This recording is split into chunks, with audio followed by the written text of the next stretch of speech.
Hey, welcome to the channel. Ghost of Tsushima error code failed to communicate with PlayStation Network.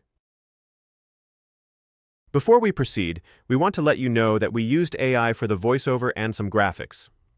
However, all the information shared has been manually researched and is not AI generated. As per our research, the error comes when players try to join each other in the game but are unable to connect.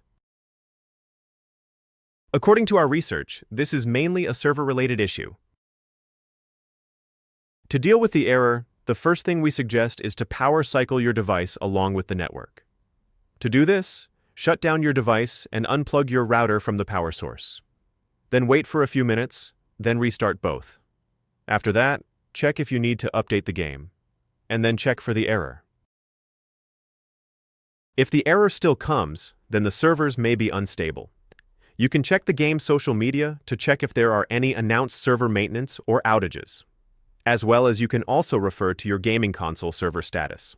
Like, if you are playing on a PlayStation console, then visit status.playstation.com and check the PSN service status. In case servers are down, then you should wait for some time and try again. That's all for the video. If this video helped, don't forget to like, share, and subscribe. Have any questions or issues? Drop them in the comments below. Thank you.